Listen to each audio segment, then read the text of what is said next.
with your experience, and I think it's kind of magnified in the program as well, but what does that say about our criminal justice system in the broader sense about a defense you can buy versus a defense that can be provided for you? What it says a lot, and most of what it says isn't very good. I mean, let's talk specifically about that. As by way of segue, you know, in tough budgetary times and in times where the public is very resistant to tax increases, it can be a hard sell to increase funding of, you know, the BCA or the Attorney General's office or, you know, sort of the prosecution and policing apparatus. That can be a tough sell, right? Well, now try selling increasing public funding for the defense, you know, which is widely viewed as just using tax dollars to make lawyers rich and you know, give bad guys lawyers.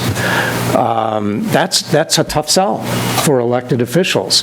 You know, at a minimum, I think we're entitled to maximal confidence in outcomes, and that means funding the defense in practical terms.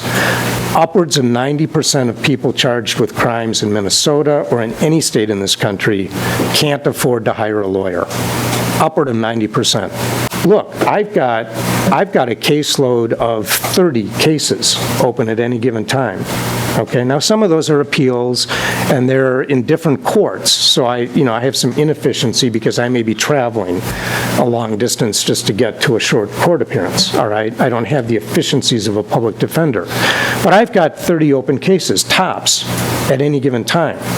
In my state, a public defender or somebody who's by and large subsisting on court appointments will have 150 or 200 open cases. And they got the same 24 hours in the day I do. You know, they don't get 48 hours in the day to deal with their caseload. So, you know, you simply do the math on what sort of attention the best intended, most altruistic public defender or court-appointed lawyer can give to clients.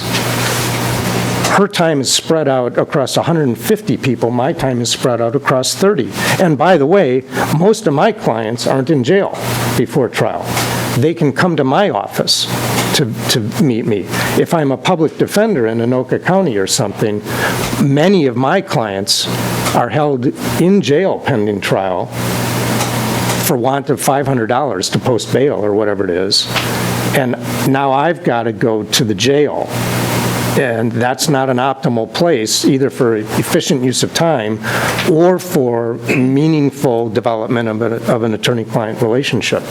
You might be in a position to start prodding the executive branch, you in Minnesota and everywhere else, start prodding the executive branch about reviving clemency. Executive clemency has died on the vine in this country since 1976. It has plummeted. And you hear governors who often now don't view a governorship as a terminal political office. You hear governors saying, well, it's the court's responsibility, or the courts have looked at this. I'm not going to commute a sentence or pardon somebody. That's for the courts. No, actually, Governor, that's for you.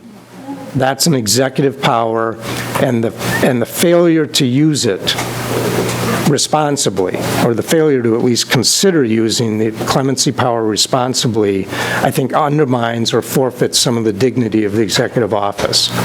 And you folks in the legislative branch are in a pretty good position to start making some noise like that, because it, you know, clemency, pardons, commutations used to be very common in this country, and the republic didn't collapse. What has collapsed is that essential mercy and that backstop against errors that courts don't create. That's what's collapsed since 1976, roughly, in this country. The fact of the matter is that on appeal, from a behavioral psychologist standpoint, confirmation bias is built into the appellate process at every step. This isn't to suggest that courts ought to be reversing every conviction for every technical error. But it might be time to re-examine whether we've swung too far in our bias in favor of confirming what went below. One thing, too, you can do as legislators is think hard about reducing the penalties altogether. And looking for alternatives to incarceration. We're always going to have an imperfect system. We're going to make mistakes. We're human. Everybody in the system is human. There are going to be mistaken outcomes. Legislators are in a good position to at least make the individual harms of those mistaken outcomes less than they might be. You know, if I'm mistakenly convicted, thank you, I'd rather do 5 years in prison than a mandatory minimum 10. If the courts aren't going to do anything to correct the mistake. Now, the planting of evidence doesn't mean somebody's innocent. Okay?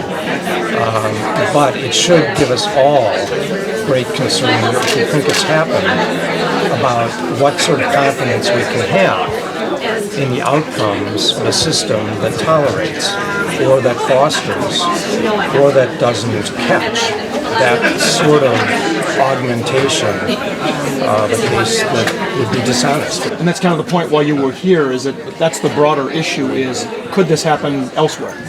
It can happen elsewhere. There's all kinds of systemic weaknesses that are pervasive in this country.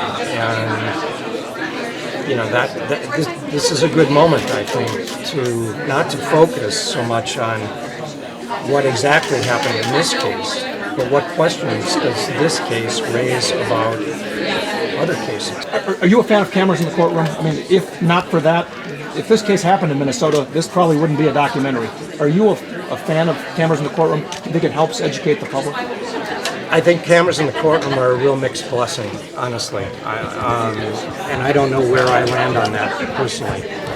Everybody plays to cameras when they are in the courtroom. It makes things a little bit artificial in terms of how people are behaving. That can be good in some respects. No judge wants to look unprepared or biased or sloppy when a camera is running.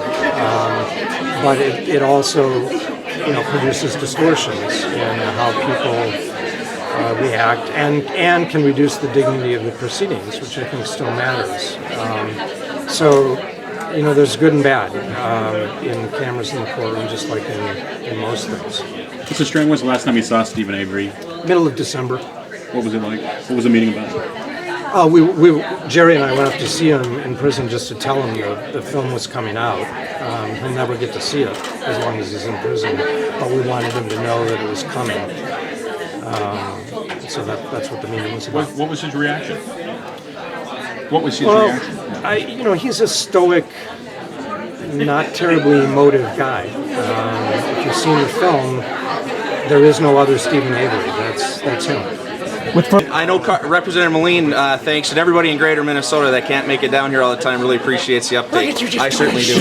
Especially if you had to go all the way to Elk River. Oh, you want to be on...